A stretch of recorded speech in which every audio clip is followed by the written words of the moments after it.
Hello students, video में हम बात करेंगे विश्वकर्मा कामगार कल्याण योजना के बारे में। यह योजना राजस्थान सरकार के द्वारा हाल में ही शुरू की गई है और इस योजना के तहत कामगारों परिवारों को 5,000 रुपये की सहायता राशि है वो दी जाती है। यदि आप भी इस सहायता राशि को आप प्राप्त करना चाहते हैं, इस योजना का बेनिफिट है वो लेना चाहते हैं, तो इस योजना के लिए ऑनलाइन फॉर्म भी भरने शुरू हो गए हैं। तो आपको इस योजना के लिए अपनी SSO ID के माध्यम से ही फॉर्म आपको कैसे किस प्रकार से अप्लाई है वो किया जाता है और इस योजना का जो लाभ है कौन से परिवार है वो ले सकते हैं और इस योजना के लिए अप्लाई करने के लिए आपके पास कौन से डॉक्यूमेंट की रिक्वायर्ड होगी, यानी कि कौन से डॉक्यूमेंट आपके पास होनी चाहिए। इसकी अतिरिक्त इस योजना की कंप्लीट जानकारी है आज की इस वीडियो में आपको मिलने वाली है। तो आपको आज की इस वीडियो को पूरा कंप्लीट है वो आपको देखना है। तो आप चलते हैं, वीडियो को शुरू करते हैं।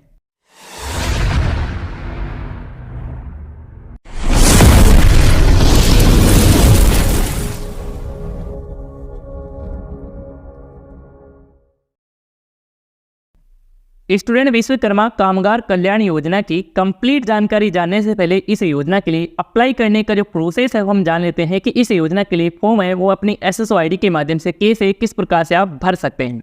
इससे होगा ये कि आपको कंप्लीट जानकारी मिल जाएगी कि इस योजना में क्या कुछ रिक्वायर्ड है, क्या कुछ योजना के लिए अप्लाई करने के लिए डॉक्यूमेंट की आवश्यकता होगी।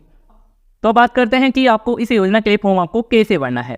तो फॉर्म भरने के लिए सबसे पहले तो आपको अपने मोबाइल फ़ोन या कंप्यूटर में गूगल को ओपन कर लेना है। देन यहाँ पर आप गूगल के सर्च बार में लिखेंगे SSO।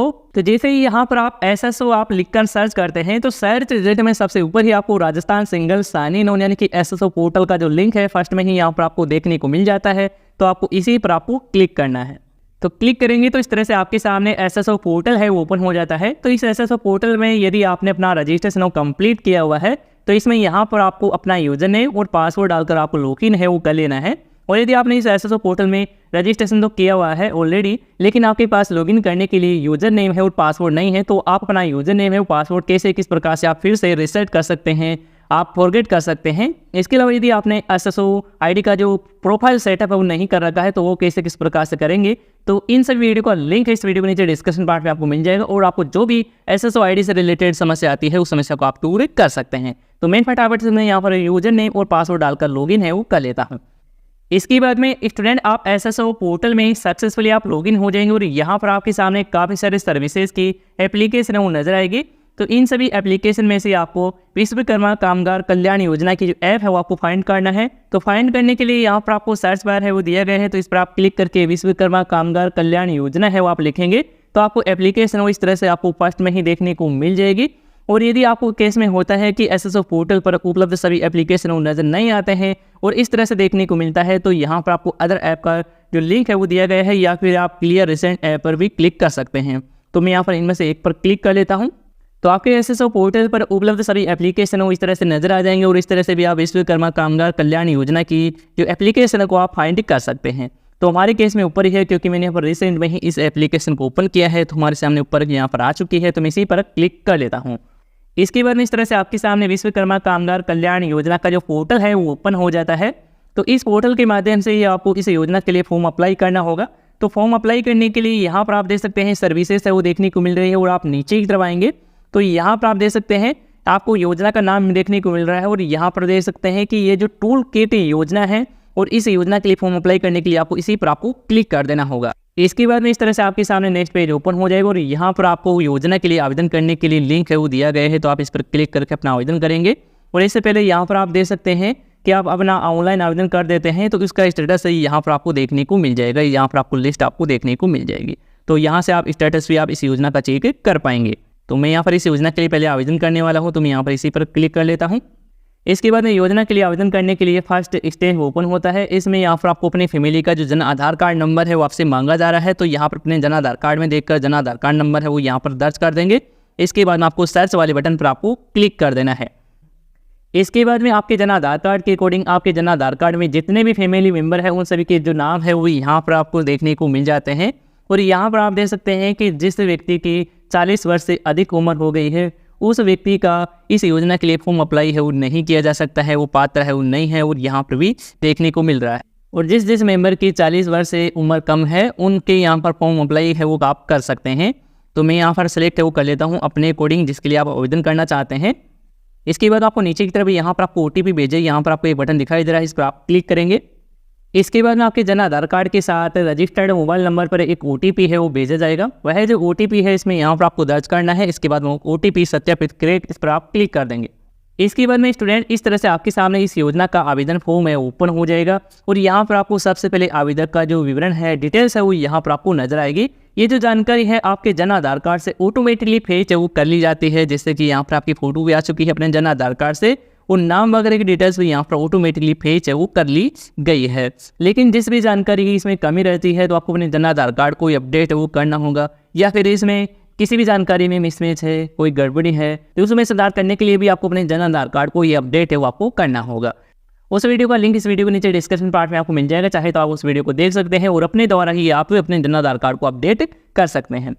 इसके अलावा यहाँ पर आप देख सकते हैं कि आपके जन आधार कार्ड के अकॉर्डिंग ही आपकी जो वार्षिक आय है ऑटोमेटिकली फेच है वो कर ली गई है। और यहाँ पर देख सकते हैं कि विकास आयुक्त हस्तशिल्प भारत सरकार उद्योग एवं वाणिज्य विभाग राजस्थान सरकार द्वारा जारी पहचान पत्र की जो संख्या है वो यहाँ पर आपको दर्ज करना होगा। और यदि आपके पास नहीं है तो वो कैसे बनाएंगे, और आपको हैंडक्राफ्ट हस्तशिल्प का जो फोटो आइडेंटिटी कार्ड है वो कैसे किस प्रकार से देखने को मिलता है, क्या कुछ जानकारी इसमें देखने को मिलती है, इसकी जानकारी आपको वीडियो के लास्ट में मिलेगी। तो जो भी हमारे हैंडक्राफ्ट यानी कि हस्तशिल्प के जो फोटो आइडेंटिटी कार्ड में जो भी संख्या लिखी हुई है, जो भी पहचान संख्या है वो यहाँ पर मैं दर्ज कर देता हूँ। इसके बाद नीचे की तरफ आएंगे। इसके बाद में यहाँ पर आपको पते से संबंधित जानकारी है ऑटोमेटिकली आपके जन आधार कार्ड से फेच है वो कर ली जाती है, लेकिन जिस जानकारी कमी है वो जानकारी को आपको फिल करना है। सबसे पहले तो यहाँ पर आपको जिला उद्योग एवं वाणिज्य केंद्र का यहाँ पर आपको चयन है वो आपको करना होगा। तो मैं यहाँ पर अपने अकॉर्डिंग है वो सिलेक्ट कर लेता हूँ। यहाँ पर देख सकते हैं कि रूरल है और अर्बन है, यानी कि आप गांव से बिलोंग करते हैं तो आप रूरल एरिया सेलेक्ट करेंगे और यदि आप शहरी क्षेत्र से बिलोंग करते हैं तो आप अर्बन आप सेलेक्ट करेंगे। तो मैं यहाँ पर रूरल एरिया ही सिलेक्ट कर लेता हूँ। इसके बाद में आपको निर्वाचन क्षेत्र का यहाँ पर चयन करना है, तो आप अपने अकॉर्डिंग सेलेक्ट करेंगे, जैसे कि मैं यहाँ पर अपना अकॉर्डिंग सेलेक्ट कर लेता हूँ। इसके बाद अपने तहसील का जो नाम है वो यहाँ से आप सेलेक्ट कर लेंगे, तो मैं यहाँ पर अपने अकॉर्डिंग यहाँ पर चयन कर लेता हूँ। इसके बाद में आप नीचे की तरफ आएंगे। इसके बाद में आपको बैंकिंग का जो विवरण है, बैंक अकाउंट की जानकारी है, डिटेल्स है, वो यहाँ पर आपको डालना होगा। इस बैंक अकाउंट में ही आपके जो 5,000 रुपये की जो राशि है, इस योजना की जो सहायता राशि है वो प्रदान है वो की जाएगी आपको। तो यहाँ पर आपको अच्छे से ध्यान से आपको सही से आपको फिल करना है अपने बैंक अकाउंट की जानकारी। सबसे पहले तो आपको जिला का चयन करना होगा कि आपका जो बैंक है वो कौन से ज़िले में है, वो आप अपने अकॉर्डिंग सेलेक्ट कर लेंगे, जैसे कि मैं यहाँ पर अपने अकॉर्डिंग जयपुर जिला सेलेक्ट कर लेता हूँ। इसके बाद बैंक का जो नाम सेलेक्ट करेंगे कि आपका कौन सा बैंक है, जैसे कि SBI है, और भी यहाँ पर आपके सामने काफ़ी सारे जो बैंक के नाम है वो देखने को मिल जाते हैं। तो मैं अपने अकॉर्डिंग सेलेक्ट है वो कर लेता हूँ। इसके बाद में यहाँ पर आपको शाखा का जो नाम है वो यहाँ पर आपको सेलेक्ट करना होगा कि आपकी ब्रांच है वो कौन सी है, तो आप अपने अकॉर्डिंग ब्रांच का जो चयन है वो कर लेंगे। तो यहाँ पर आप जैसे ही बैंक ब्रांच सेलेक्ट करेंगे तो बैंक ब्रांच का यहाँ पर आपका शाखा का संपूर्ण पता है वो यहाँ पर आपको ऑटोमेटिकली फिल हो जाएगा। यदि फिल नहीं होता है तो आप मैनुअल भी फिल कर सकते हैं। इसके बाद में उसके जो IFSC कोड भी यहाँ पर ऑटोमेटिकली फेच हो चुका है। इसके बाद में आपको अपने बैंक अकाउंट के जो नंबर है वो यहाँ पर आपको सही से अपने बैंक डायरी में देखकर आपको फिल करना है। इसके बाद फर्स्टी करना है, यानी कि आप जो अकाउंट नंबर दर्ज किए हैं वही अकाउंट नंबर है वो यहाँ पर आपको दर्ज करना है, यानी कि आपको कन्फर्म आपको कर देना है। इसके बाद आप नीचे की तरफ आएंगे। तो यहाँ पर दस्तावेज के लिए दिए गए हैं, यानी कि आपको डॉक्यूमेंट आपको अपलोड करना होगा। तो कौन से डॉक्यूमेंट अपलोड करेंगे वो भी यहाँ पर देख सकते हैं। पहले तो यहाँ पर देख सकते हैं कि यहाँ पर जो सर्टिफिकेट है, हस्तशिल्प का सर्टिफिकेट आपके पास जो भी है, उस हस्तशिल्प का जो सर्टिफिकेट है, फोटो आइडेंटिटी कार्ड है, उसको स्कैन करके यहाँ पर आपको अपलोड आपको करना होगा। तो यहाँ पर इस पर क्लिक करेंगे तो आपके मोबाइल फ़ोन की गैलरी ओपन हो जाएगी, उसमें आप अपना फोटो आइडेंटिटी कार्ड का फोटो सेलेक्ट कर लेंगे। इसके बाद में काम करते हुए का सर्वे का जो फोटो है वो यहाँ पर आपको इसमें अपलोड करना होगा।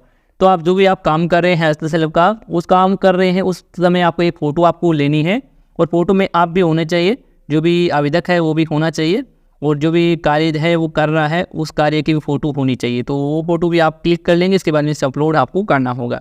इसके बाद नीचे की तरफ आएंगे। यहाँ पर आपको अपने बैंक अकाउंट की जो डायरी है उसको भी आपको स्कैन करना है, यहाँ पर आपको अपलोड आपको करना है। अब बात कर लेते हैं कि ये जो डॉक्यूमेंट आप अपलोड करेंगे इसकी फ़ाइल की साइज़ है वो क्या कुछ इसमें रखी गई है। तो फाइल की साइज़ है वो यहाँ पर देख सकते हैं कि 512 KB है, मैक्सिमम रखी गई है, यानी कि इससे नीचे ही होनी चाहिए। और आप PDF फाइल में ये डॉक्यूमेंट है वो आप अपलोड कर सकते हैं। इसमें आप इमेज फॉर्मेट में अपलोड नहीं कर पाएंगे, PDF फॉर्मेट में दिए गए हैं, तो PDF फॉर्मेट में ये डॉक्यूमेंट अपलोड करेंगे। तो ये सभी डॉक्यूमेंट आप अपलोड कर देंगे। इसके बाद आप नीचे की तरफ आएंगे तो यहाँ पर आपको सभी घोषणा के लिए दिया गया है, तो आपको एक बार ज़रूर पढ़ लेना है। यहाँ पर जो भी जानकारी दी गई है एक बार पढ़ेंगे तो हम यहाँ पर जानकारी आपको एक बार पढ़ कर भी आपको बता देते हैं क्या कुछ जानकारी दी गई है। तो इसमें दिया गया है कि आपकी परिवार की जो आय है वो 3 लाख रुपए से कम है वो होनी चाहिए, इससे अधिक है वो नहीं होनी चाहिए। इसके अलावा यहाँ पर बताया जा रहा है कि आप गत 2 वर्षों के अंदर आपने केंद्र सरकार या फिर राज्य सरकार के द्वारा टूल किट योजना या फिर अनुदान है वो नहीं लिया है, तो ही आप इस योजना के लिए फॉर्म अप्लाई कर पाएंगे। ये आपको ज़रूर आपको पढ़ लेना है। इसके अलावा देख सकते हैं कि विश्वकर्मा कामगार कल्याण योजना के अंतर्गत जो भी आपको राशि दी जाएगी, आपको उस समय के लिए ही आपको काम में आपको लेना है, इसके बारे में आपको बताया जा रहा है। और भी यहाँ पर देख सकते हैं कि मेरे द्वारा दिए गए तथ्य, मेरी जानकारी, जो भी जानकारी फॉर्म में आपने दर्ज की है वो पूरी संपूर्ण सत्य है और सही है। इसके अलावा गलत पाने पर यहाँ पर आपकी जो कानूनी कार्रवाई है वो क्या है कि आप सिविल जिम्मेदार है वो रहेंगे। तो आप अपनी जानकारी को एक बार कंफर्म कर लेंगे, सही जानकारी ही आपको फिल करना है। इसके बाद में यहाँ पर आपको चेक बॉक्स दिखाई दे रहा है, इस पर आप टिक है वो करेंगे।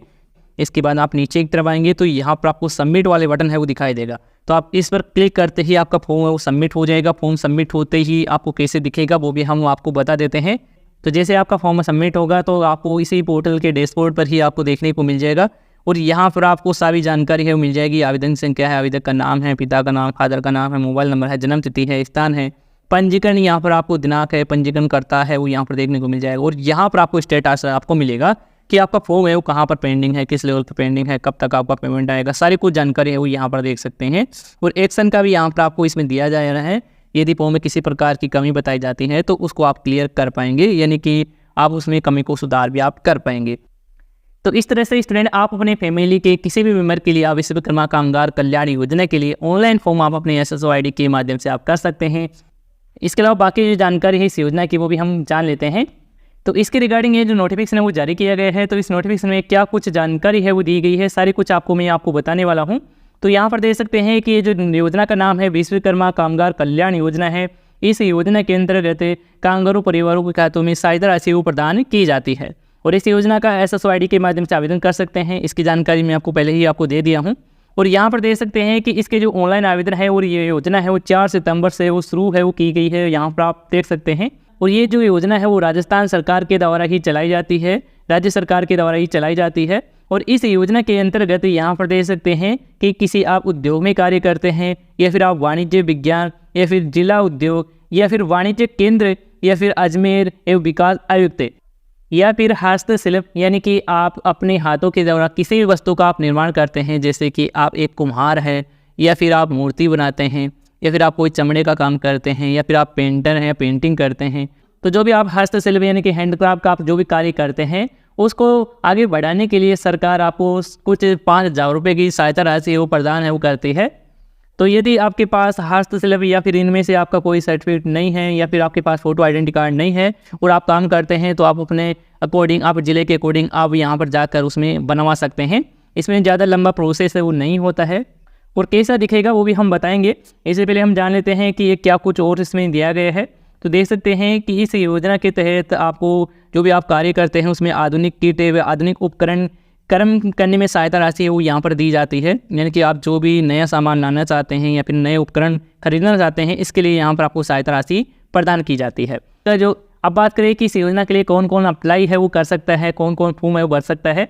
इसमें देख सकते हैं कि वुडन है, लेदर क्राफ्ट है और यहाँ पर देख सकते हैं पेंटिंग है, ज्वेलरी है, कारपेंटर है या फिर दरी का कोई कार्य करते हैं या कोई भी काश्तकार हो सकता है, उनकी यहाँ पर काश्तकारी कलाओं से संबंधित उपकरण तथा औजार खरीदने पर अधिकतम 5,000 रुपये की जो राशि का पुनः भ्रमण है वो किया जाता है, यानी कि आप जो भी आप सामान खरीदेंगे उसका 5,000 रुपये की राशि तक आपको दे दिया जाता है, आपके बैंक अकाउंट में आपको एक सहायता राशि वो प्रदान की जाती है। और यहाँ पर देख सकते हैं कि आवेदक की जो न्यूनतम आयु है वो 18 वर्ष वो रखी गई है और अधिकतम आयु 40 वर्ष रखी गई है। यदि आप 40 वर्ष से अधिक हो जाते हैं इसके बाद में आप इस योजना का फॉर्म अप्लाई है वो नहीं कर पाएंगे। इसके अलावा यहाँ पर देख सकते हैं कि आपके जन आधार कार्ड के अकॉर्डिंग आप गत वर्ष के 2 वर्षों में आप केंद्र या राज्य सरकार के माध्यम से टूल किट योजना या फिर आप कोई भी अनुदान की राशि है वो नहीं लिए होंगे तो ही आपको इस योजना का जो लाभ है वो दिया जाएगा। इसके अलावा इस योजना का लाभ लेने के लिए आपके परिवार की जो आय है वो 3 लाख रुपए से कम है वो होनी चाहिए, इससे अधिक होगी तो आप इस योजना का लाभ है वो नहीं ले पाएंगे।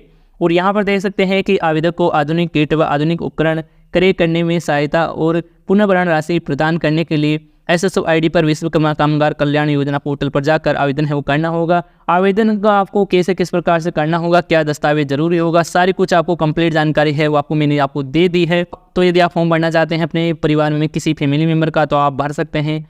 अब बात करते हैं कि आपके पास किसी भी प्रकार का हस्तशिल्प का जो फोटो आइडेंटिटी कार्ड है तो वो कैसे किस प्रकार से दिखेगा। तो यहाँ पर आप स्क्रीन पर देख सकते हैं, यहाँ पर आपको फोटो आइडेंटिटी कार्ड है वो देखने को मिल रहा है। यहाँ पर आप देख सकते हैं कि department, commissioner, handcraft, ministry of textile के लिए दिया गया है। आपका यहाँ पर जो मिनिस्ट्री लेवल है वो यहाँ पर अलग भी हो सकता है यदि आप अलग कोई कार्य करते हैं। तो यहाँ पर देख सकते हैं कि यहाँ पर आपको एक जो रजिस्ट्रेशन है, पहचान संख्या है वो दी गई है। इसी को आपको जब फॉर्म भरेंगे उसको आपको यहाँ पर दर्ज करना होगा और इस फोटो आइडेंटिटी कार्ड को भी अपलोड आपको करना होगा। यहाँ पर आपको नाम वगैरह की डिटेल्स आपको नज़र आ जाएगी। यहाँ पर देख सकते हैं कि आप क्या कुछ काम करते हैं वो भी यहाँ पर आपको देखने को मिल जाएगा। और यहाँ पर देख सकते हैं कि कब क्या इशू किया गया है वो भी यहाँ पर आप देख सकते हैं। सारी कुछ आपको जानकारी इसमें आपको मिल जाएगी।